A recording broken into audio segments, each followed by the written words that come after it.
प्रथम त लस्सो दर्शन नमस्ते सबैजनालाई। आज म हाम्रो स्वस्थ जीवनको लागि महत्त्वपूर्ण कुरा लिएर उपस्थित भएका छौँ। कृपया यो भिडियो राम्रोसँग सुन्नुहोला।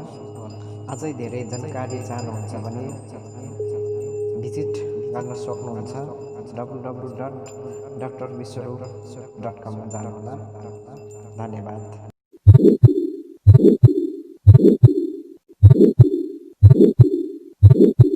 अभी जो आवाज़ आप सुन रहे थे ये थी दिल की आवाज़, एक हार्ट पेशेंट की दिल की आवाज़।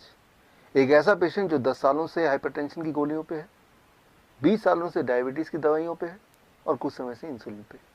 ऐसे पेशेंट की हार्ट की आवाज़, heart sound, you can call it abnormal heart sound. अब नॉर्मल हार्ट साउंड क्या होता है, एबनॉर्मल हार्ट साउंड क्या होता है, दोनों के बीच का फ़र्क क्या होता है? दोनों के बीच का फ़र्क अगर आपको पता चल जाए तो आपको क्लू मिल जाएगा how to come out of heart disease, how to come out of hypertension और हाउ टू क्योर डायबिटीज। ये समझने के लिए आपको नॉर्मल हार्ट साउंड को एक बार समझना होगा। नॉर्मल हार्ट साउंड आपको सुनाने के लिए मैं यूज़ करूँगा, ये है डिजिटल स्टेथोस्कोप। और यानी कि ये स्टेथोस्कोप के थ्रू मैं इस स्टेथोस्कोप को डिजिटली ब्लूटूथ के माध्यम से लैपटॉप से कनेक्ट कर रहा हूँ। और यानी कि इसमें जो आवाज़ आएगी वो आपको भी इस वक्त साथ ही साथ सुनाई देगी। मेरे दिल की धड़कन,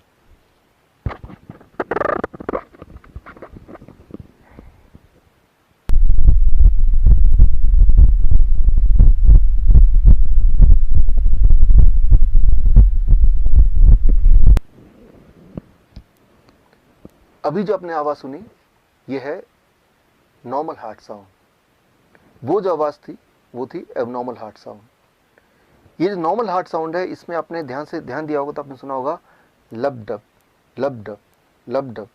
वो जो हार्ट साउंड था उसमें भी था लब डब लब डब लब डब, लेकिन साथ में एक घिसने की आवाज़, एक रगड़ने की आवाज़। कैसे?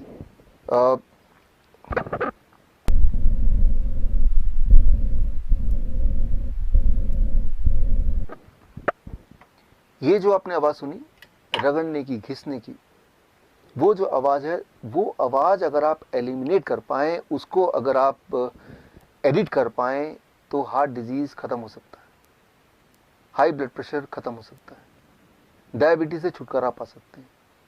लेकिन ये कैसे करें, उसको समझने के लिए आपको एक सवाल का जवाब अंडरस्टैंड करना होगा। सवाल ये लब डब की आवाज़ आती कैसे है, ये आती कहाँ से है? एक्चुअली हमारे बॉडी में वॉल्व्स हैं, वो वॉल्व जब खुलते बंद होते हैं तो उसकी आवाज़ है। एक सवाल मेरा आपसे, हमारे बॉडी में कितने वॉल्व्स हैं? अगर आप किसी भी डॉक्टर से पूछेंगे तो बोलेंगे 4 वॉल्व्स। हाँ, 4 वॉल्व हार्ट में हैं, लेकिन पूरे बॉडी में कितने हैं? A 4 valves, B less than 100 valves, C less than 200 valves, D more than 250 valves. The right answer is, आपको जान के हैरानी होगी कि हमारे पूरे बॉडी में करीब 250 से भी ज़्यादा वॉल्व्स हैं, including the 4 valves in the heart. और वो सारे वॉल्व्स बिखरे हुए हैं, अलग जगह फिट हैं हमारे ब्लड वेसल्स में। हमारे ब्लड वेसल पाइप की तरह है, कुछ हैं जो बहुत बड़े अबाउट 2 सेंटीमीटर, कुछ है जो बहुत ही छोटे। लेकिन सारे ब्लड वेसल को एक के बाद एक लगा दें तो करीब 1,00,000 किलोमीटर, यानी कि पृथ्वी का 2.5 चक्कर के बराबर। और उन ब्लड वेसल के बीच में अलग अलग जगह पे फिट हैं वॉल्व्स। वो वॉल्व्स की मैकेनिज्म अगर आप अंडरस्टैंड कर लें तो बात सामने थोड़ी क्लियर हो जाएगी। उसको अंडरस्टैंड करने के लिए आप मेरे इस एक्सपेरिमेंट पे गौर कीजिए। एक छोटा सा एक्सपेरिमेंट मैं आपको करके दिखाता हूँ, so that you understand what is valve and you understand the solution, how you can get cured of hypertension, of diabetes, of heart disease within few days.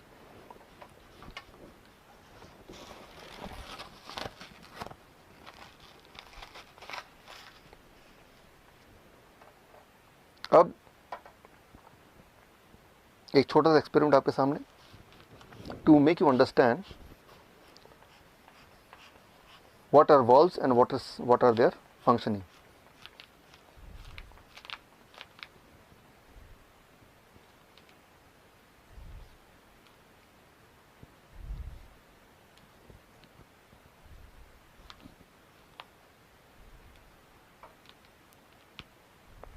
अब आप ध्यान से देखेंगे तो आप देखेंगे यहाँ पे ये है ब्लड वेसल, और इसी तरह से पूरे बॉडी में ब्लड वेसल फैले हुए हैं। अब मैं अपने एक फिंगर से ब्लड वेसल के यहाँ पे मैं इसको अगर मैं ज़ोर से दबाऊँ तो ये ब्लड वेसल्स के ब्लड के फ्लो को मैं रोक रहा हूँ, और जो ब्लड इसमें भरा हुआ है उसको मैं अपने थंब से पुश कर रहा हूँ। मैंने इसको पुश कर दिया। अब पुश करने के बाद अगर मैं थंब हटा लेता हूँ तो ये ब्लड वापस नहीं आया।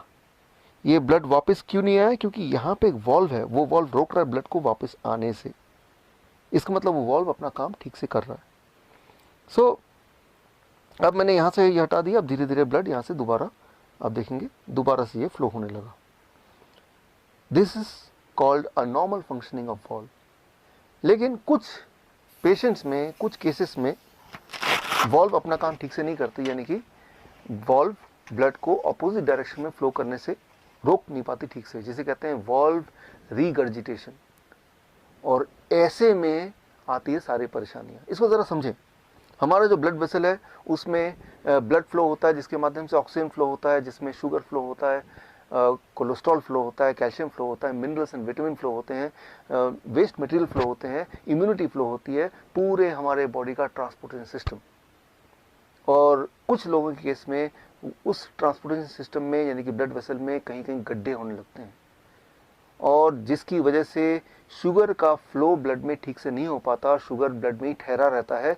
और तब अगर वो ब्लड आप लेते हैं, ग्लूकोमीटर में डालते हैं, तो हाई ब्लड शुगर दिखाता है। या फिर कुछ केसेस में वो गड्ढों में कोलेस्ट्रॉल जम जाते हैं, कैल्शियम जम जाता है, जो ब्लॉकेज बन जाता है। और ब्लॉकेज बनने से ये जो ब्लड वेसल की जो डायमीटर है वो थोड़ा कम हो जाता है। Less diameter means more pressure, high blood pressure. और आप हाई ब्लड प्रेशर की दवाइयाँ लेते हैं, वो दवाइयाँ इन गड्ढों को ठीक नहीं करता, उन ब्लॉकेज को नहीं छेड़ता। वो दवाइयाँ क्या करती हैं, आपकी हार्ट को कमज़ोर कर देता है ताकि प्रेशर कम हो ब्लड का। यानी कि वो एक प्रॉब्लम और जोड़ देता है।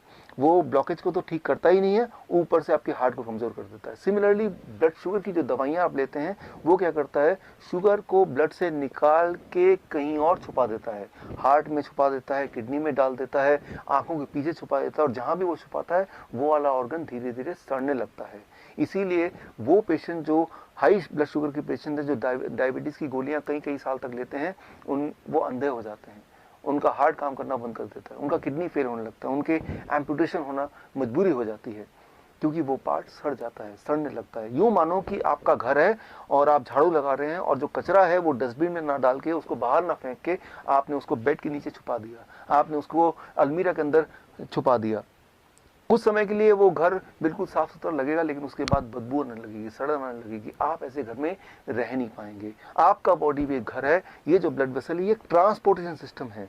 और कुछ लोगों के केस में उस ट्रांसपोर्टेशन सिस्टम के बीच में कई कई जगह पे गड्ढे गड्ढे गड्ढे गड्ढे होने लगते हैं, जैसे हमारे पूरे देश में सड़कों पर गड्ढे हैं। और अगर वो गड्ढों का मेंटेनेंस हो जाए, अगर वो रिपेयर हो पाए, तो आप हार्ट डिजीज से छुटकारा पा सकते हैं, या डायबिटीज से छुटकारा पा सकते हैं, हाइपरटेंशन से छुटकारा पा सकते हैं। और वो जो एबनॉर्मल हार्ट साउंड है वो भी फिर गायब हो सकता है। लेकिन उसके लिए क्या करना होगा, गड्ढों को भरने के लिए? अनफॉर्चुनेटली अभी तक ऐसी कोई दवा नहीं आई जो कि उन गड्ढों को भरे।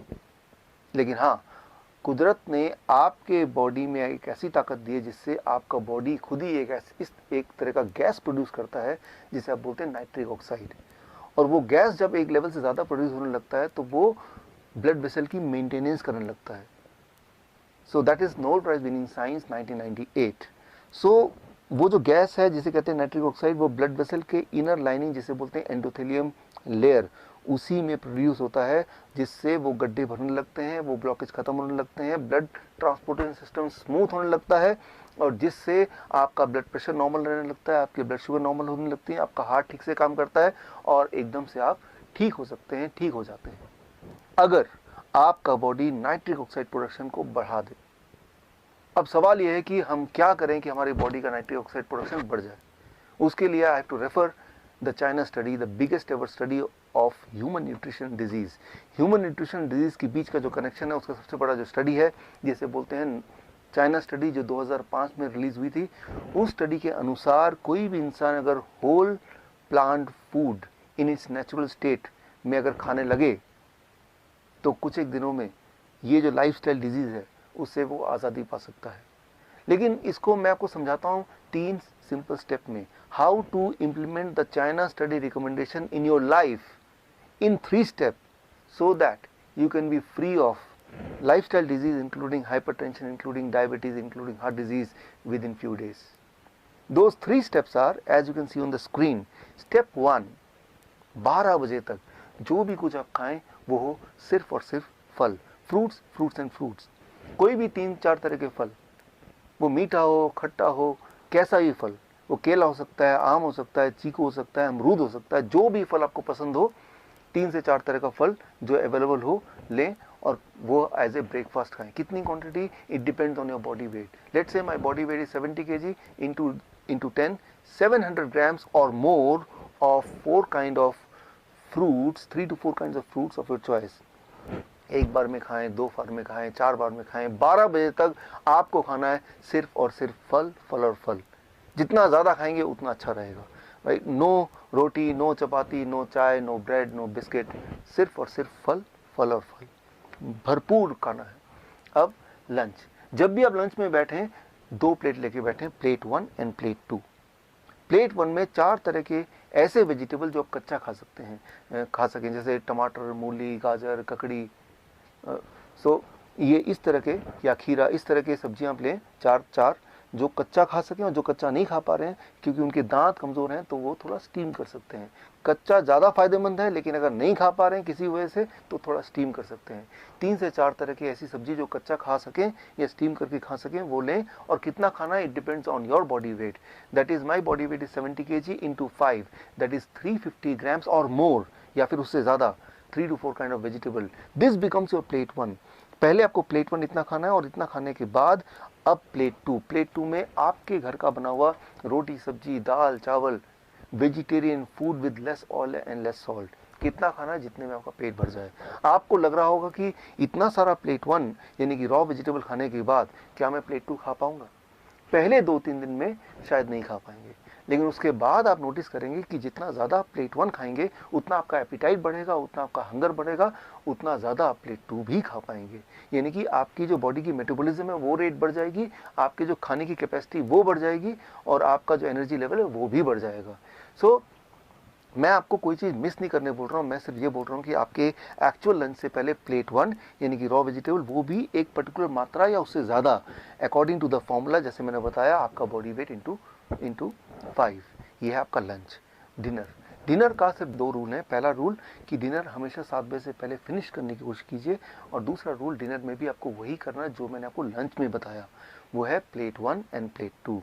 Plate 1, 3 to 4 kind of vegetable in raw form, about your body weight into 5, that many grams, and then you can eat vegetarian meal with less salt and less oil as much as you want, right? So ये तीनों step, breakfast, lunch and dinner, right? So ये तीनों main मील, जो step 1 है breakfast, step 2 lunch and dinner में आपको ये करना है। अब final step, that is step 3, क्या नहीं करना है।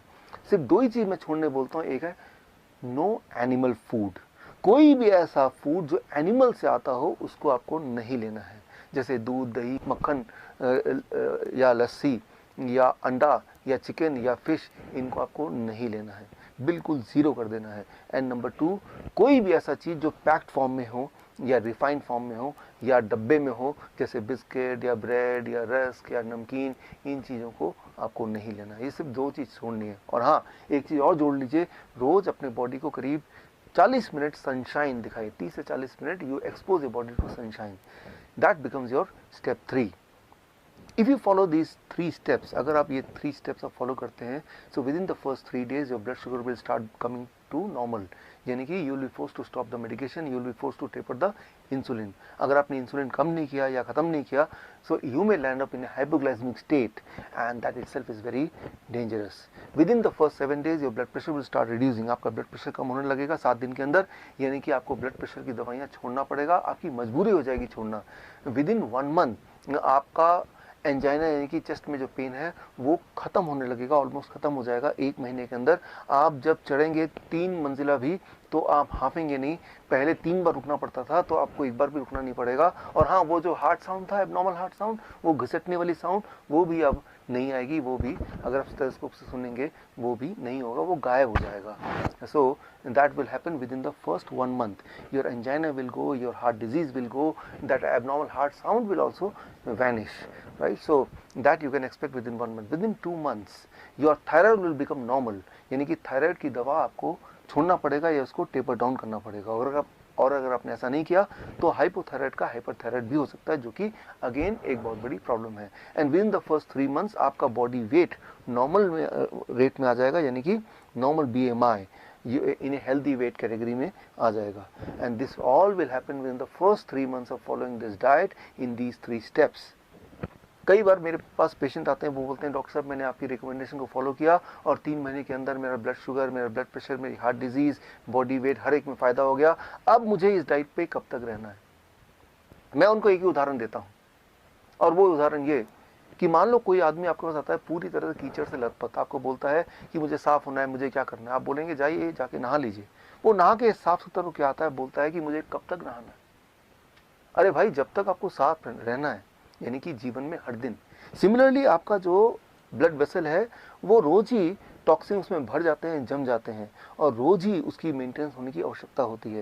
यानी कि रोज ही आपके बॉडी में नाइट्रिक ऑक्साइड का एनफ मात्रा में प्रोडक्शन होना बहुत आवश्यक है, और वो तभी हो सकता है जब ये डाइट आप लगभग रोज फॉलो करें.